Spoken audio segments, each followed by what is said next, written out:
Welcome back to Over 55. I'd like to introduce our new guest today. It's David Corke of the London Training Centre and his board member, Karen, I'm sorry, Karen, I knew I'd screw it up.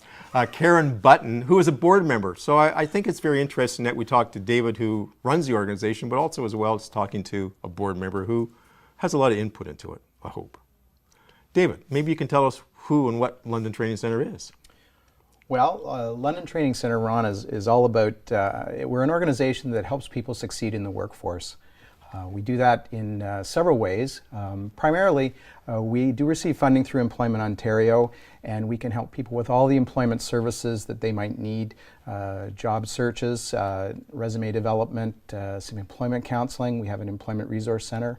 The other side of our organization is a training organization with a 25-year history in this city of helping people with certifications and trainings.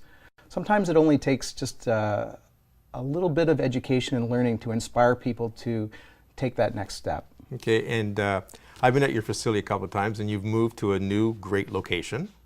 And maybe you can tell people where you're located now. Sure, thank you. Yes, absolutely. Right at the corner of Adelaide and Commissioners. Adelaide, they call it Adelaide South, but we're Adelaide T-Bones Commissioners is exactly where we are. Okay, now any age can go into the program. I noticed you got a nice computer rooms. I'll probably show it on some of the B-roll, as they call it. But what kind of classes can people take? I mean, I know you give training in computers, but there's a multitude of different classes you get, like WMIS. Yeah, well, the list of training is not long, but certainly some of it has to do with food services training certifications, not primarily and exclusively. The safe food handling, smart serve training, which is certification to serve beverage alcohol, WMIS that addresses workplace safety. Also, we are now just most recently partnered with the Canadian Red Cross, so we're a certified training partner with the Canadian Red Cross. So we're able to provide training sessions in first aid and CPR. So you've really expanded your training, and I mean, if you started 25 years ago, which is amazing, and you're going strong, you've really expanded the different training classes that you offer.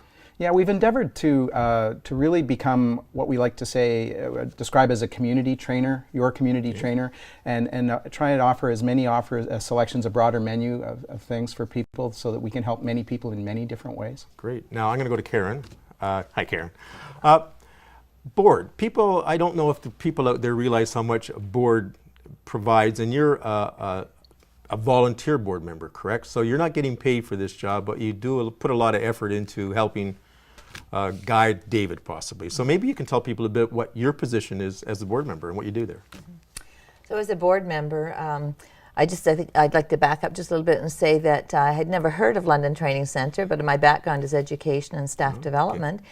And I happened to be at a function. I saw all these really highly skilled servers at this function, and happened to encounter someone who came from the training centre and mentioned where these folks came from. So that sparked my interest, and I was invited to come and join the board.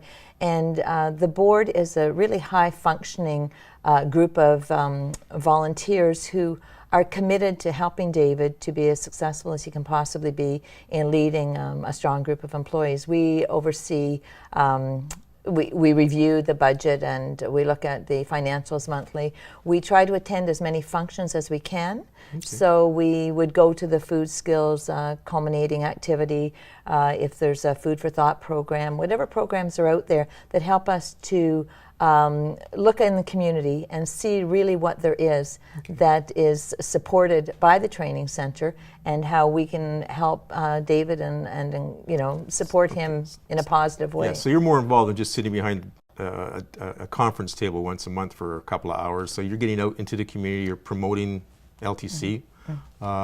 You come up with ideas maybe to help David with some direction, not that David needs direction, but you know, maybe some ideas that would be fresh from some outside source. Well, there's an amazing team of people at the training center, of the employees who have ideas, including David, but they often come to us and vet them through the board, and it's wonderful to hear the different perspectives of the board members, because it's quite an eclectic group of volunteers on the board, and they bring all sorts of different backgrounds to the dialogue. Yeah, and I think that's important, isn't it? Exactly. As the decisions are being made, I think it's helpful to David, at least that's what we hear back from him, that he appreciates the brainstorming that we do about all the ideas and the support that we do give to the team there. And that's important, and it really is, because there's a lot of us nonprofits out there that do a lot of good work for the community, and we're the upfront people, David and myself. They see us, but they don't see behind the scenes as much. And it is important. It's very critical that you have a strong board that can sort of lead the ship sometimes. Sometimes, I don't know about David, but I have a tendency to go off course, and it's nice to have a board that tries to bring you back an even keel. And David, you also are funded through MTCU on some of your funding?